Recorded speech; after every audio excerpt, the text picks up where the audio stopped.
What does it take to make workshops work? And how can we facilitate collaboration that sticks and leads to results? My name is Miriam Hartness, and with the Workshops Work podcast, I'm on the mission to find the magic ingredients that make workshops work. Today with me on the show is Cynthia Umurungi, and we speak about facilitation on the African continent and the impact of culture on team dynamics and our role as facilitator. So stay tuned. And by the way, if you don't have pen and paper at hand to take your own notes, scroll down to the show notes to download my free one-page summary. And now, enjoy. Cynthia, welcome to the show. Thank you very much for having me, Miriam. Thank you very much. How are you? I am very well, and I'm looking forward to our conversation about team dynamics, about the impact of cultural backgrounds. And yes, I'm especially intrigued to hear your perspective as an African facilitator. So what is different? What's the same? What are the challenges? Yeah, thank you. I think it's very, very nice to get to share perspectives, especially coming from Africa. I mean, Africa is wide also, it's big. So coming from some African countries, really. So it's important that we get to hear them as well. Yes. And before we're getting there, I always like to start with a kind of icebreaker, warm-up question. When did you start calling yourself a facilitator? And actually, do you? That's a very interesting question. I do call myself a facilitator when I am supposed to facilitate a session, right? But it's not necessarily something that I will call myself continuously. Like I wouldn't, it's now that I'm starting to identify myself as a facilitator in terms of what I do, right? Like a career path or a passion. But I don't know when I started. I always say that facilitation found me. I can't remember when it found me. I just remember that, for some reason, I always convened discussions. I always moderated discussions. I think it really started, though, when I started my radio career, and I was very young, 19 years of age. And because of the conversations, I really loved hearing people share their perspectives. And I liked inviting other people in the conversations and giving them time to speak. I think that's where the whole thing started. Yes, this sounds very much like facilitation. Exactly. So what have you learned from your time on the radio about how to manage group dynamics or how to facilitate in a space as groups? Yeah, so I think what I learned is mainly how people really do not like to get out of their comfort zone. And if you're the person who's in charge of this conversation, then really almost the whole thing lies on you to get it going. So sometimes, because it was a commercial radio station, so obviously we'll have many guests, we'll have commercial partners, for example, people who are there to speak, but then there are other people that you invite because you need stories from them, people you want to speak to. The moment you ask them a question or the moment they see a recorder, oh my goodness, you just feel like they just, they close themselves up because they're like, this person's just going to listen to me and to hear what I have to say. And oh my goodness, all the imposter syndrome. So I feel like as a facilitator, it's really important to prepare the environment and to make it feel as safe as possible to get anything out of people. Yes, this resonates very much. And I think with the podcast, it's similar. Well, it's not live, so it takes a little bit of the pressure out. To invite someone on a live radio show, you really have to prepare the ground, create the safe space, as you said, and also onboard them. So what was your process in creating this safe environment on the radio? And is it similar or different when you create the safe space for a group? So I think for radio, you see, for example, if you're inviting a guest or, for an event or for a discussion or for a story, you take time to get to know them, right? And I feel like this is something I have always used. Unfortunately, the time is less and less if you're working with a larger group, like what I'm doing currently. But being intentional in trying to get to know the person. So knowing the person doesn't necessarily going into their private stories and stuff, but, get to know, who they are and why are they there? What made them happy that, before they got into the studios? What made them want to come to this workshop? Why are you happy today? How has the pandemic affected you? Just take time to really connect humanly, because we are all going through things and we always identify with a person who seems to genuinely be curious and practicing, really listening because, they want to get to know the other person. I feel like this is something I have done from the beginning, and it's surprisingly the thing I'm still doing today. Maybe because it works.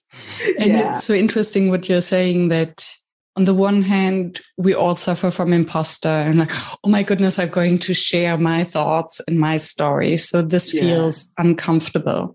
On the other hand, as you also said, we all have the urge to speak and to be listened to because it feels so comfortable.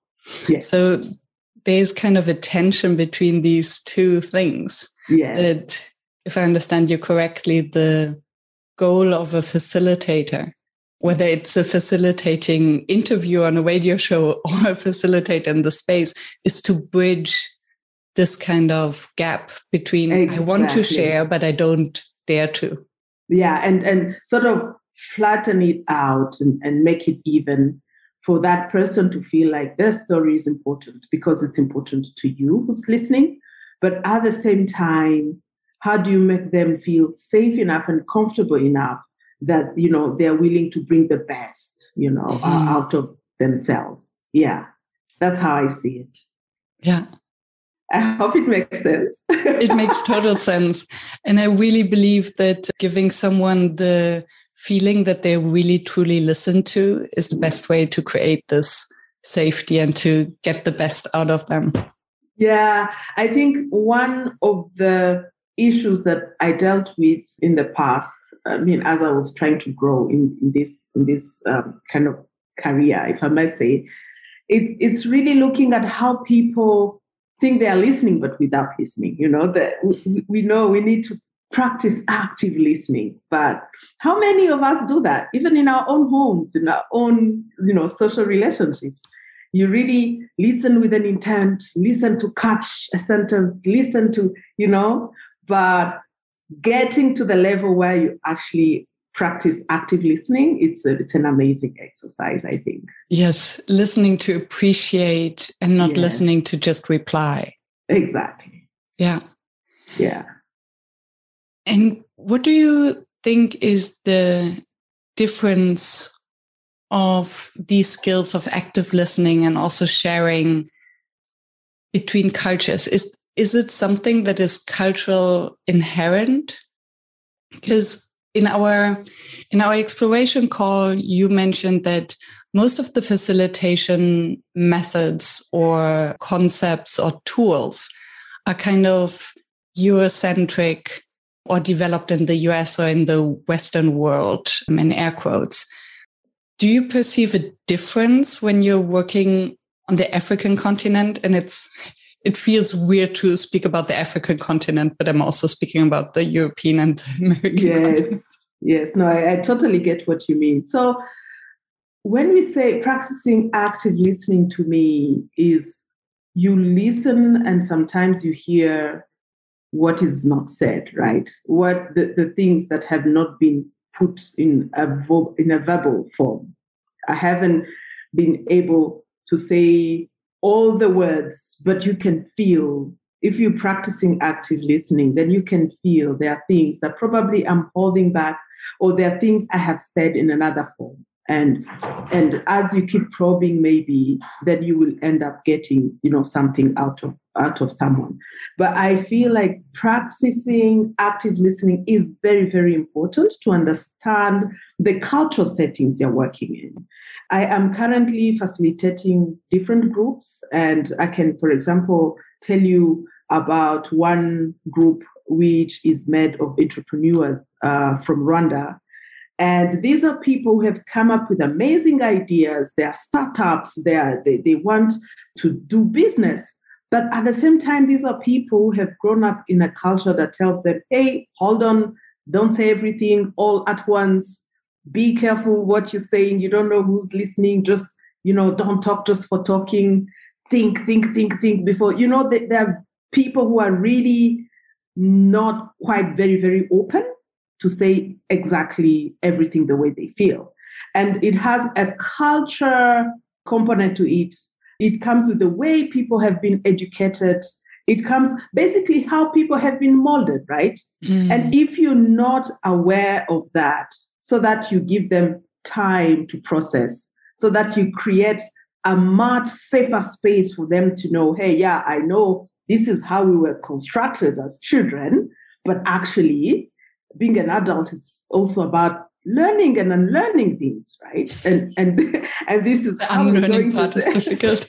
Exactly. And this is how we're going to continue in this workshop, because we are business people. We need to talk about our businesses. We need to practice some level of vulnerability, So it's really important that you listen, that you understand the person you're talking to before you expect them to talk back or to tell you, word. And would this be something that you address explicitly with the group, or is it something that somehow emerges and you have your tools to make them feel more comfortable? Yeah, so I don't say it as outrightly like that, because at the end of the day, you don't want the people you're with to feel like, this person is overanalyzing us, the psychologist, very much, That's not what I do. But I mean, depending on the groups, really. For example, there are some groups of the same cohorts, right? Of the young people. Then they're very young. Most of them are Generation Z. Some of them were raised very differently from us. But if it's a group with maybe older people or people in different settings, so I will sort of say things that are more relatable to them. I wouldn't jump into the thing. I wouldn't bring icebreakers that make them feel like, oh, wow, this is too much. This is going from 0 to 100 all of a sudden, which is what the young ones like, right?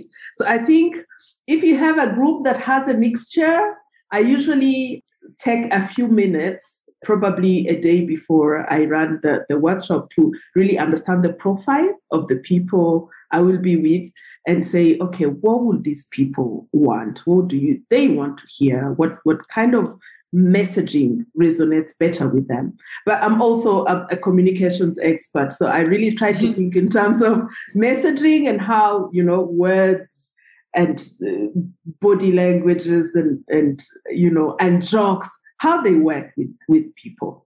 So I don't really tell them, hey, listen, this is how we were raised and this is what we're going to do. No, but mainly, this is our space. We go through the same issues together. It happens that, some of us feel really shy, or we don't like to share our business issues because, maybe a neighbor is looking at us, maybe, but at the end of the day, we are business managers and we need to get this thing going. And this is how we're going to do this. Yeah. So much to unpack. What came to my mind is, of course, this generation issue that the younger generation, they might be more used to share their thoughts or even their face and their videos or their voice just by using social media. Yeah. Right? So there's a kind of generation Facebook. Exactly. Who grew up with, okay, I share everything and everything can be important to someone. Yeah. And then there's a generation pre-Facebook that might feel less comfortable. And then, it's interesting what you're saying about sharing issues and having this, what might the neighbor say? Yes. In the back of the mind. Yes. So what is the content? And you mentioned the topic vulnerability, to share with them, okay, it is a space we need to be vulnerable with each other. Yeah. Because it's only there where it becomes relevant. Maybe a stupid question to start with. Can you translate the word vulnerability in your language? So that is something else. So basically, that's why when you are trying to understand the people you're working with and their cultural background and how they feel about whatever is happening, the meaning of words is something that you should really be very, very careful about. So when we talk about vulnerability, for example, if you're speaking to a group of Rwandans, let me say, who are 60 years of age and above, and you asking them to be vulnerable, they'll look at you and say, young lady, what is happening? Why are you asking me to be vulnerable and look weak in front of the people I manage and, all those things. So it needs to be unpacked because there's no one word in that specific culture that actually expresses how we hear vulnerability using the English language. Mm. So it's important that you tell them it's not about feeling weak or looking weak, but it's about being true to yourself and allowing the other person to see you. And then they'll ask you, yeah, but what does that mean when the other person sees me? I have my camera on. like, what do they want to see? Well, do they want to see something that can be used to make me look weak? Again, so it goes back to the whole thing. Because saving face, cultures are different. The same way they'll tell you some Western cultures, for example, don't like small talks, don't come and start having small talks, conversation in the elevator. Other cultures are pretty open to it, right? Mm. So others, it's unheard of that you want to look, for example, as a manager. Currently, I'm working with groups of managers. As a manager, that you want to look like you have no idea what you're talking about. But that's old age thing, right? It's okay to not to know everything as a manager. But culturally, professionally, we know it is okay because as a manager, there are things you are there for a reason. You're there to organize people, to build teams, and and go look for the information they need, and you help them build each other, and you build a great team, right? But culturally, if you're the head, you're supposed to seem to be in control. Because otherwise, if you're not in control, then how am I to trust you? Yeah. So the whole thing about vulnerability, you really need to unpack it to make them understand. If I know that you don't know something, it is fine because I trust you to create an environment that will allow me to learn. I trust you that you will go and look for the information for me and bring it to me. I trust that you help me learn and navigate this situation at work. It doesn't matter if you know everything, right? Yeah. So at the end, they get it, but it really, really takes time because we are training in languages that are not necessarily our mother tongue. And when you remove a language out of a people, you're taking a lot.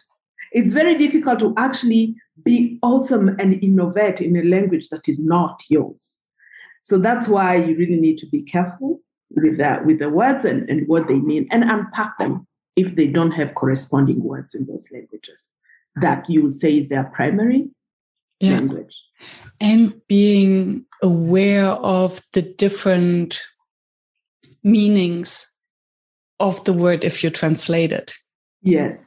I think also allowing them to tell you what they think, allowing them to give you different perspectives so that collectively you come up with something that you sort of agree on, so that you also get to create allies on the other side, the people who might get it and who might want to not necessarily influence, but they're influencing techniques, right? People who have done it before, have understood it before, have seen it before, are likely to sort of bring the group together because, one neighbor will say, oh yeah, so this is how my friend sees it, and this is how my friend on the right sees it.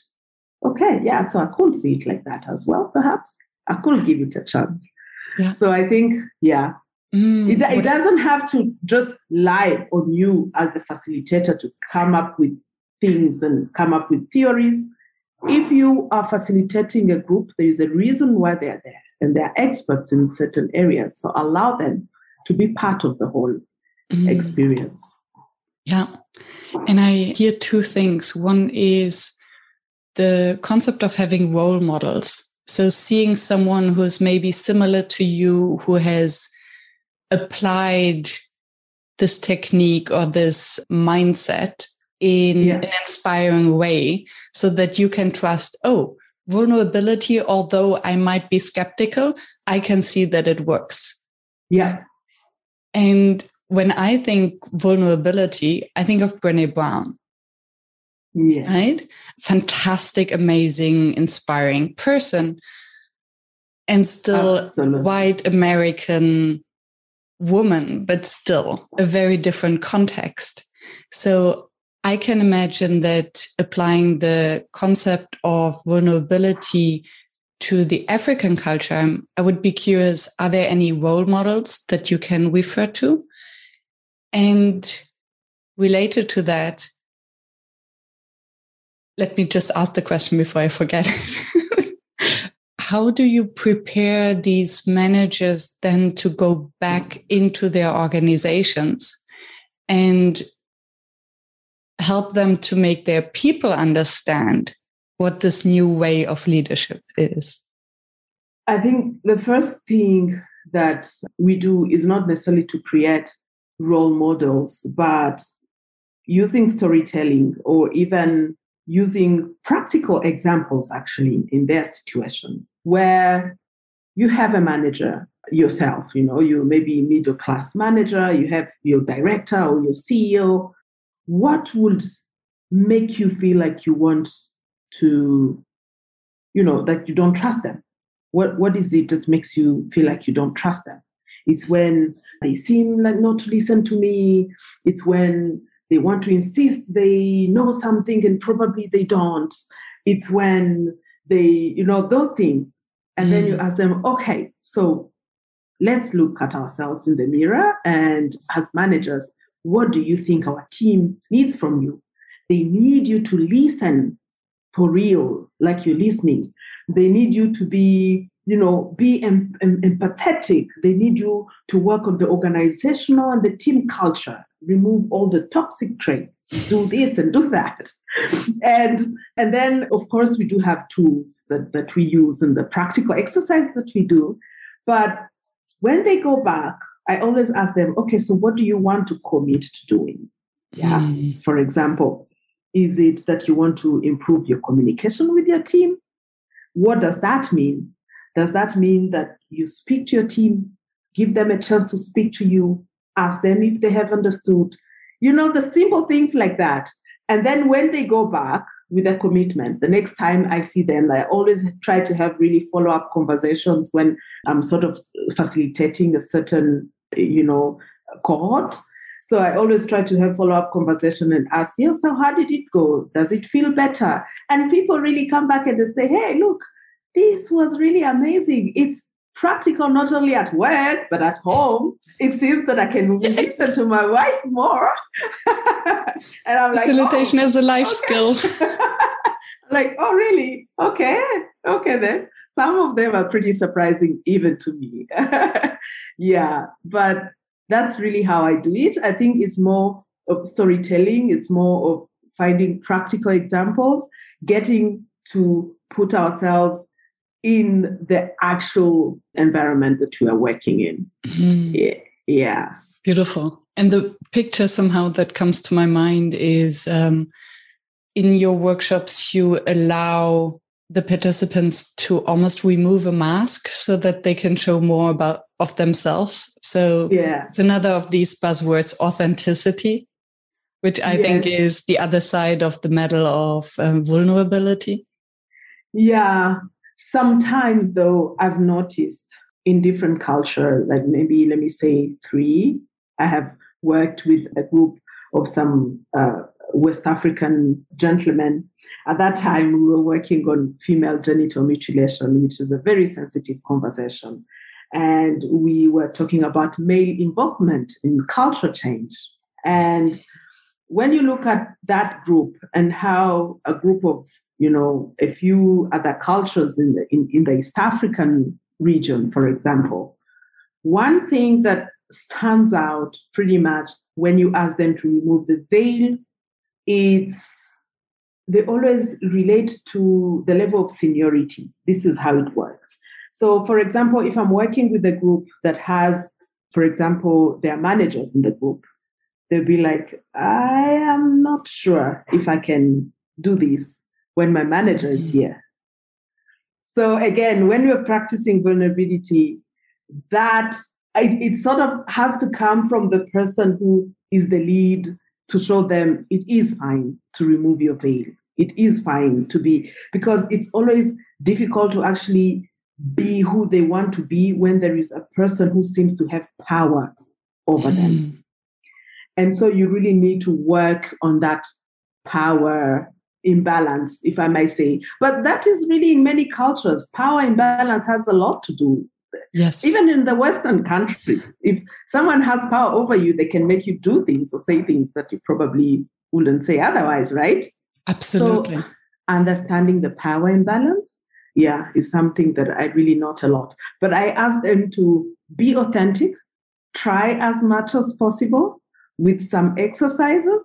And I also ask them to, tell me what will stop your peers, for example, from being authentic.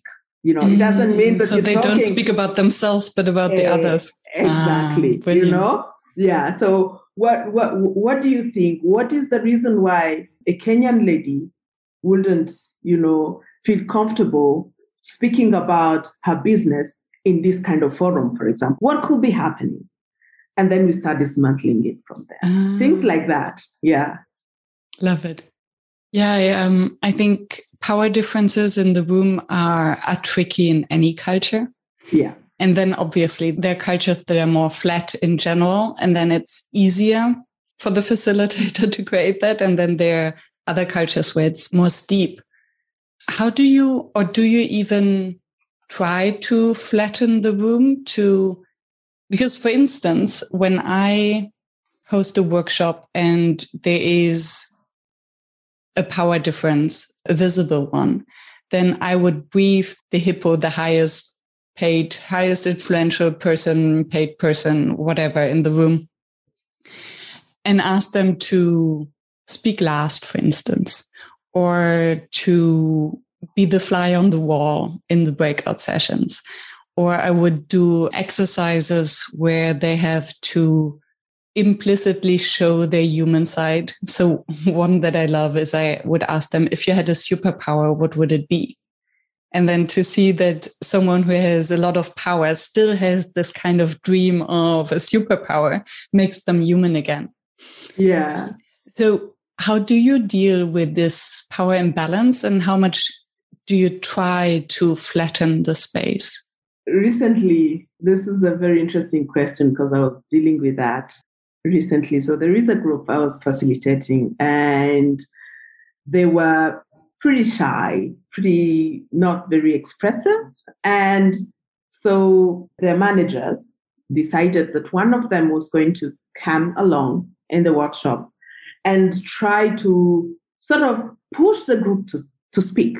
But I realized that actually that wasn't genuine. They were talking because he's there, because he's there to say, hey, you're here to learn. Come on, people, come on, but not because intrinsically they feel like they should say it. So, Yeah. So what I did is to create smaller groups based on probably people relationships and how close they work together, or how close they're. Sometimes the groups are very different. They don't necessarily come from the same either institutions, or they're just interested in that specific subject that you're talking about. And so I try to understand who they are and how they really relate, and create smaller groups, smaller conversations. I mean, Zoom, for example, with the small breakout rooms, or even when it's physical, get into smaller spaces where people who lead with different types of energy. There are people who are so expressive, for example, who really risk to take up the whole room because, I mean, they have things to say. And if no one is saying something, then they might as well take the time and say it. While others need to first calm down and really reflect. So I find creating those smaller groups very effective, because then you give everyone a chance to express themselves based on who they really are. Are there very empathetic people, or emotional people, or people who just want to I always, we talk about people who lead with the black heart, these people who see danger, people who see red flags. But those are important people to listen to, right? Because these are people who tell you, hey, listen, we are going for a drive. And they'll tell you, what if our tire bursts? What if a light goes off? And then you're prepared. So we need those kind of people in our lives. And if we don't give them space to express themselves, then it's very bad. And now for the power imbalance, I always really try to avoid very much a very steep power imbalance. I wouldn't want, for example, a situation where we are discussing about the organizational culture, right? And we have the CEO and we have officers down there who are supposed to be talking about how maybe the place is toxic, how we need to listen more, how the staff welfare needs to be better, things like that. I would want to hear them first and then have those other people have their discussion. And then once we seem to agree on some sort of, we have some basis that we agree on, then we can get together. But I personally probably need to also learn better how to manage those kind of relationships where I will be able to let an officer bring up a situation of extreme toxicity to their CEO. I still personally am on a learning journey on how to do that. Well, and maybe it would really be just too much also to hear for the CEO, this unfiltered critique, basically. Yeah. And especially in the context, as you mentioned, where saving your face is so important. Maybe first create something that you can communicate and understand what it is, so that also you don't want the CEO to just hear the unfiltered challenges or toxicity without anything that they can use for further action. Exactly. So it is a difficult situation, and might really depend on also the openness of the CEO to listen to all of that and process. Yeah. So we are also, I don't know much really about the Western social fabric and how they deal with the people that lead them. But I know for a fact that in some of our countries, people will tend to say what you want to hear. Mm-hmm. So some CEOs might be there and say, yes, I want some insight from my people. I want to know how they're doing. I want to know what I can do. But the people will always be like, okay then. Are you sure? Sure. Or, and they will always serve you what they think will make you happy. So there is this whole thing we need to unpack slowly.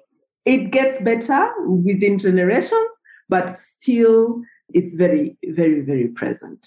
And And I'd be curious about your experience of embodiment. Or I realized that it's easier to open up if we do something with our bodies.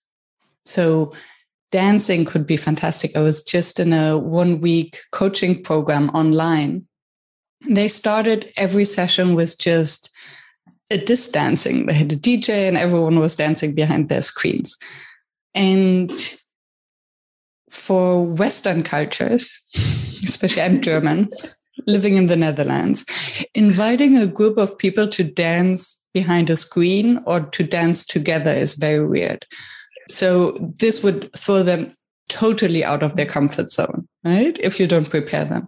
Whereas I remember from my time that I spent in Namibia and Burkina Faso, South Africa, dancing is just so much part of the culture and brings everyone together. So dancing is actually, or might be, at least from my external perspective, maybe I'm naive, seem to be something that may flatten the room and bring the humanness into the space.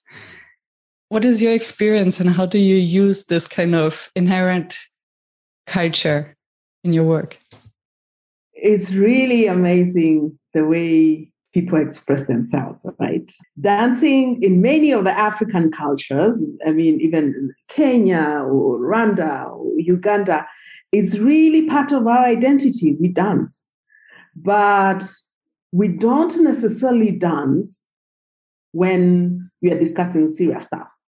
So it's a whole different thing. Now, it doesn't mean that we don't like dancing, but if you want me to dance before we talk about that business proposal, then I'm not sure where to locate this whole thing. Like, where is it going? But it is true that if you create specific compartmentalized, moments where one thing is done and the other thing is done and other thing is done. I've seen many workshops, for example, where Pan-Africanists will first start with chanting, because we express a lot with our bodies and our hands. And we first chant, and then we're going to talk about our Pan-African agenda, right? That works because that's the idea. But if I'm working maybe with young people, I work a lot with music. I work a lot with movement. That's if it's a physical space. I work a lot with storytelling. When it's online, it's mainly things to do with the emotions, like checking in on each other. I'll say, for example, hey, Miriam, tell me what made you happy today. And then I would probably ask a few minutes before the workshop, come up with a question that's not necessarily a personal question that you want to ask to your neighbor. And people come up with very beautiful things. They will say, I don't know, what did you eat for lunch today? Did you even eat lunch? Don't start saying, or they'll say, where do you go to work? I don't think we've met before. And then all of a sudden, everyone feels like they have had a chance to ask a stranger a question that made them very close. So for online activities, I always try to use things to do with the heart and how people feel and the emotions, because I'm not there physically to look at them and inspire them and maybe, yeah. So if I asked a few Africans to dance behind their screens, they would probably look at me and be like, Cynthia, all right, then should we remove the videos first? Really? No, I mean, I want to try that one. Maybe next time I'll tell you how it has gone. Yeah, I would be curious. And I wonder, it might also be related to the space where you're in when you dance behind the screen, whether you're maybe in a public space, maybe you're in an open office. Yeah. I once asked a group to do some stretching exercise. So stretching check-in, everyone was stretching behind their camera. Yeah. And one was joining from a library and the other one from a train station. And they still did it. Yeah. No, I mean, stretching is nice though. Yeah. Stretching is pretty nice. Stretching is fine. I see people do this. It's easier than the dancing. It's easier than the dance. Yeah. So coming up with those things, really, I always find myself thinking and saying, hey, this is the group I have. What can I do to make them comfortable? and then just let that idea sit. And with time, a few things will come, a few ideas will come. Yeah. Yeah. Hello, listener. Are you tired of listening to my podcast voice praising our sponsor Session Lab in each episode? I think it's time to pass the mic over to you. So if you are as much of a Session Lab fan and user as I am, please share your experience and praise, and don't be shy of add a sentence of self-promo. Send me your soundbite and you might hear yourself on the next show and find your name and URL in the show notes. I'm looking forward to hearing from you.